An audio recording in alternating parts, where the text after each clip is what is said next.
Why aren't there American trailers and RVs in Europe?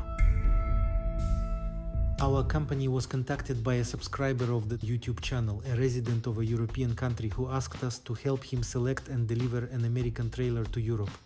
At first glance, the task didn't seem that complicated. He paid, we delivered to the port, and a couple of weeks later he received the trailer in Zeebrugge or Bremen and took it home. Within a month, he cleared European VAT and was happily traveling. But intuitively, we suspected things weren't that simple. After all, there are virtually no American trailers in Europe. The common explanation that Europe doesn't have enough suitable towing vehicles didn't sound very convincing. We tried to find at least one company in Europe that sells American trailers. And we did just one for the entire EU. It's based in Belgium, but here's the strange part. They only sell used American trailers and nothing else. Even stranger, they're not an official dealer for anyone. When we asked them to order us a brand new American RV, they flat out refused. No explanation. In fact, as soon as we mentioned a new RV, they hung up, they didn't even want to talk. At the same time, the European customs brokers we contacted to help us clear the trailer through customs said they could only help with getting it out of the port and warned us that afterward we'd run into problems. They didn't explain what kind of problems. It was all wrapped in secrecy, a real mystery, like something out of a Hollywood thriller. So we started calling every European dealership that sells RVs, asking if they could help us import an American trailer, hoping that at least someone would want to earn a commission from the deal. But the moment we said the word American, the conversation would end right there. Then, on the third day of searching, we found a manager from a European RV company who agreed to speak with us under the condition of anonymity and told us a very interesting story. In the late 2002, the first American motorhomes started appearing in Europe. Back then, importing them into the EU was actually very easy. You wired the money to the US, waited 21 days, came to the port, picked up your RV, paid the VAT within a month, converted the power system to 220 volts, and that was it. American RVs instantly became popular in Europe. And honestly, who could stay indifferent to the difference between American and European models?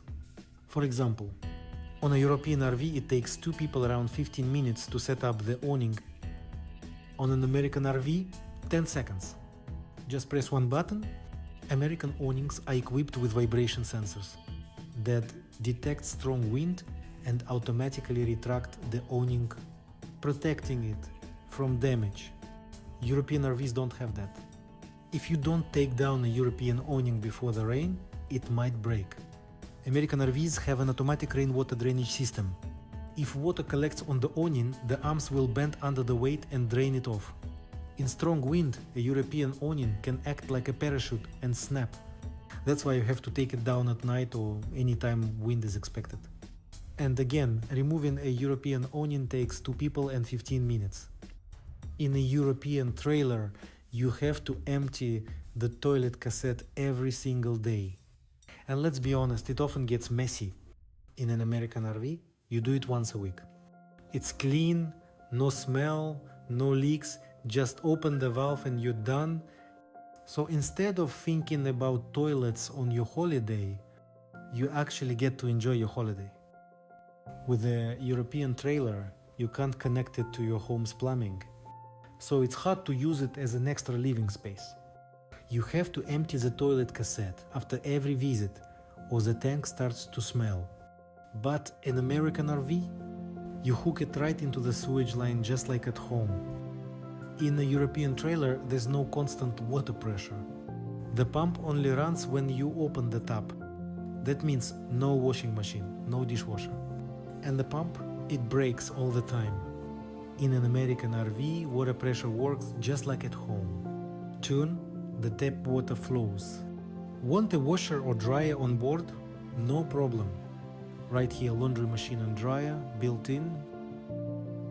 In Europe, you fill up fresh water like you fuel in a car. Open the lid, pour it in. That's the only way. But American RVs connect directly to city water. You park, hook up the hose, and that's it. No refilling, no interruptions, just full pressure whenever you need it. European trailers don't have slide outs, so no matter how long the trailer is, it still feels like a narrow hallway. American RVs, almost all of them have slide outs moving walls. You park, press a button, and the space opens up. It feels like a real room, wide, balanced, comfortable. European RV walls are made from plain aluminum. It's light, but over time it cracks, it warps, it fades. American RVs use composite panels or ribbed aluminum. They're stronger, quieter, better insulated. And they don't crack from heat or cold. Year after year they still look brand new. The roof on a European trailer, thin metal. When it rains you hear every single drop. American RVs have rubberized roofs. They absorb sound like a built-in noise filter. So even during a storm, inside it's quiet, peaceful, cozy. In most European RVs, furniture is made from lightweight plastic panels. It saves weight but doesn't last. In American RVs, real wood. Solid, durable, warm to the touch. Feels more like a real home, not a camping box. In Europe, the hitch load limit is just 140 kilos, so trailer axles are placed in the middle to stay within that limit. But that creates a dangerous side effect sway. When a car passes you at high speed, the trailer wobbles like a pendulum. That's why European trailers aren't safe above 90 km per hour. American trailers are different. The axles are moved toward the back, so there's no sway, no pendulum effect. You can drive faster and it feels stable.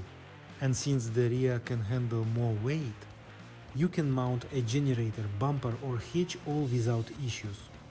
In a European trailer, you can't install a generator in the back. There's no bumper, no rear hitch, and the central axle placement causes sway if you load the rear. So no generator means less comfort and fewer options for true off-grid travel. The frame on a European trailer is thin and bolted together. It's designed this way to save on shipping since many are produced in China. But over time, it warps. Inside, the furniture starts to lean, the beds tilt, and the entire cabin becomes crooked. Try to level the trailer and you'll find one side always sloping.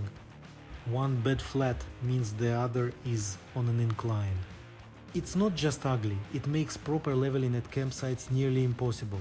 Compared to American RVs with solid welded steel frames, the difference is night and day. Suspension and clearance is approximately equal to 40 seek. European trailers use rubber torsion suspension. The ground clearance drops noticeably. Most American RVs use axles with leaf springs. That means consistent clearance year after year. In European trailers, setting up the stabilizing jacks means cranking by hand, one leg at a time. In American RVs, push a button, the legs go down. That's it. Simple, fast, clean.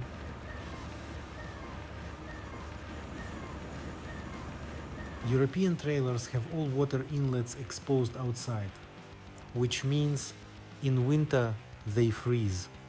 American RVs place their connections inside protected compartments. They're out of sight and out of the cold. In Europe, extras like an awning, microwave oven, heater or AC, all of those cost extra, a lot extra. In American RVs, these features come standard. You don't have to pay separately, they're part of the deal. So the final price isn't just fair, it's complete. European RVs use electric floor heating, which means you need shore power or a generator just to stay warm in winter. American RVs, they use heat ducts running under the floor, warming the interior and the water tanks at the same time. American RVs always come with a built-in generator. Not a single European motorhome can boast the same. Thanks to this generator, American RVs maintain a comfortable climate in summer. The air conditioners in the living module keep it cool even on the move. In European RVs, it's a different story. On hot summer days, only the front cab AC is working while driving, which means it can't cool the entire living space. It runs at full blast, so icy air hits the driver and front passenger, while the rest of the cabin stays hot and stuffy. European motorhomes don't have a load distribution system. Most of the luggage is just piled up in the rear garage. But in American RVs, the storage compartments are spread out evenly around the perimeter, keeping weight balanced and access easy. American RVs use a safe exterior mounted gas tank, which can be refilled at any station, no problem. European motorhomes usually have gas cylinders installed inside. This makes it hard to refill them at branded gas stations. Naturally, with so many advantages, the popularity of American RVs in Europe exploded. The first owners traveling across with their American RVs inspired other caravan enthusiasts. Soon, companies began importing them from the US. In the first year alone, over 1,000 units were brought in. Sales were growing almost exponentially. But then, European manufacturers noticed their own sales were dropping. They figured out the reason and acted fast. First, they made their dealers sign an agreement. If you work with American RV brands, you lose your European dealership rights. It didn't work. Word reached the factory owners themselves, including one particular man, Harold Staveski. In the RV world, he's affectionately known as Grandpa. He founded Hobby. Once a year, he flies his private jet to the Düsseldorf Expo. But this time, he had to break his quiet routine. He flew to Germany to personally complain to Angela Merkel. The result? The EU passed a law. Any RV imported into Europe must be certified, not as a whole unit, but part by part. What does that mean? Let's say a private buyer in the EU purchases an American RV. They pay the VAT, all good, but to drive it legally on European roads, they must get separate certificates for every system and component in the living module, which is practically impossible. And if a European dealer even dares to promote American RVs, they instantly lose their dealership. That's how Grandpa protected European RV makers. Today, there's only one Belgian company left that, as they say, miraculously manages to import and sell American RVs in Europe